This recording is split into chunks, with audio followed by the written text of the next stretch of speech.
Itong mga bisita naming mga kaeskwela ni Mami 38 years ago ay patitikmin natin itong Philippine fig. Ito ay igos sa Pilipinas. Ang kukuhain lang nyo yung namumula-mula. O, ipitas mo kami, Jen. Hindi pa yan, hindi pa Aming yan. yan. Ito pula. At ito ay pamatid uhaw. Kasi ito ay madaling kuhaan ng tubig. Ito pa, Pastor. Ganyan o. Pipigayin lamang ninyo kung gusto nyo, kung may baso kayo, pipigayin nyo, kita nyo ang katas o. Oh. Ito na kay Jen. Salamat, Jen. Ako, ang At galing. ang kinakain lang dito ay buto. Abutin na, abutin. Sayang. Pag kayo nasa gubat Ito, malaki. at wala kayong makitang bukal ng tubig, maghahanap kayo nitong ganito. Tamis. May mga variety na matamis at may mga variety matabang. O Jen, ayan. Si Jen ang umakyat. Daming bunga. Si Jen TV ang umakyat. Ayan, ako. Mga classmate. Ito na lang baunin, ipadala sa mga apo. Ang kanya kasing texture ay talagang igos na igos. Oh, madami ito. Matubig siya. Madadagdagan. Basta matubig, yan ay matamis. Kunin madadagdagan. Kunin lang. Pakikunin lang. Maski naman yung mga fig na mabibili ninyo, Matadagdagan. pag biniyak nyo ay talagang ganyan. Ganyan talaga. Pag inyong pinik ay ganyan. Sapagkat ito ay pure na tubig, ay malinis ito, maganda itong inumin ng mga may sakit sa bladder, kidney. At ito ngayon, gumawa ko ng video na aking ginugulay yung mura.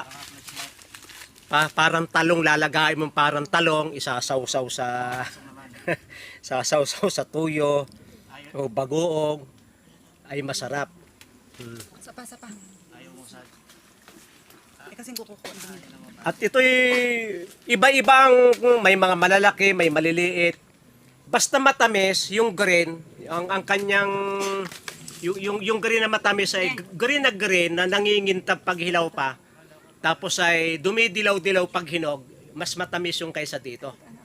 Pero ito'y okay na rin. Okay na rin ang lasa na rin. Aming makukuha ang dumi.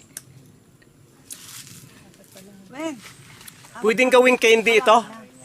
Pwedeng gawing candy.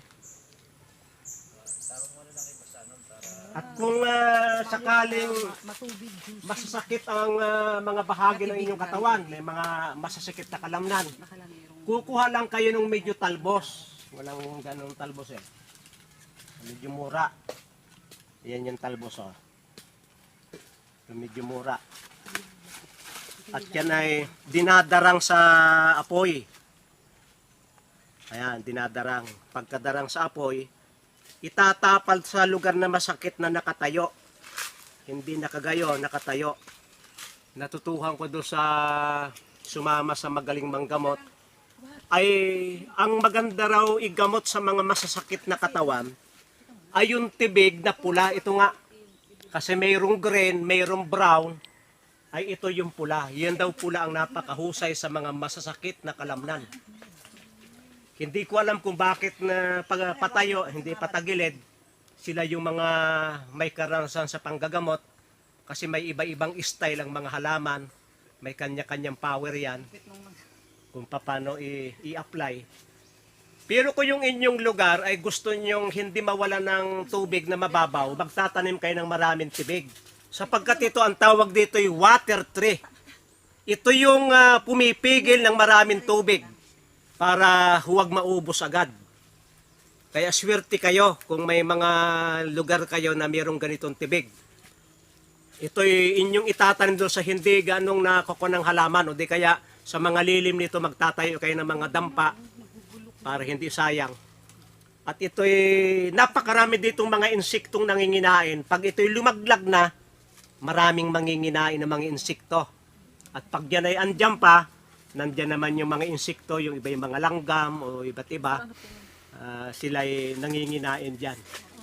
Kaya ito'y prutas, nakakaunti na sapagkat ito'y ngayon lang nakilala. Mga 3 o 2 to 3 years ago, ako'y nag-video na kumain ng tibig. At simula nun ay napakarami ng video ngayon na mapapanood nyo sa YouTube na kumakain ng tibig.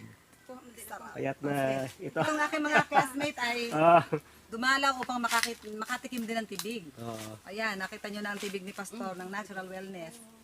Ang pagtatanim niyan, pinapahid lang yung buto sa lupa. Ang laki ng Ay, kaso, sobrang bilis lumago nito. Sobrang bilis lumaki. Yan, nakailang putol na yan. Mahirap patayin kasi pag pinutol, kahit yung ugat ay sumisibol. Kaya mahirap patayin yung halaman na yan. Mag-uwi ako. Magtatanim ako nito. Okay, dito. Kasi hinog na siya. Pero ang meron nito, maraming tubig sa tabing matubig. Hindi naman. Pagka magtanim kayo kahit saan ay nagkakaroon ng bumababaw yung tubig. Kaya magandang itanim yan. Kung yung inyong lugar malalim ang tubig, pag magtanim kayo niyan, bumababaw yung tubig. Ito na, may pasok. Ayan, sa mga may balon ay siya. Ang ganda niyan. Oo. Kaya ang tawag yan sa English ay water tree o di kaya ay Philippine fig. Si Jun TV ay ano, kanina pa naghahagis pababa. Yeah. Okay, maraming salamat sa inyong pagsubaybay sa Natural Wellness ni Pastor Vito. Kasama ang mga kabats ng aking asawa sa pag-aaral, 143, 38 years ago. Love you, 143. Bye. Love you all.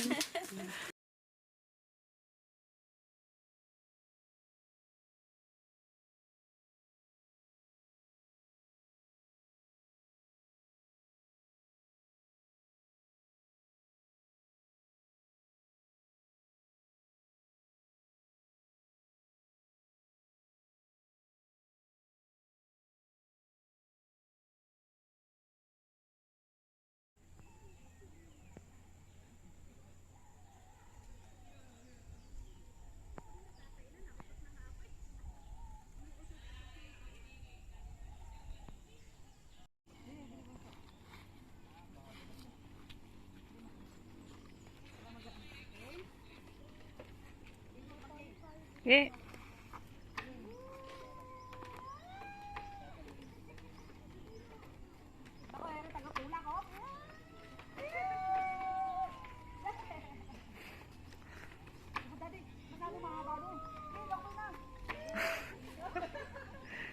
Tabingi kasi.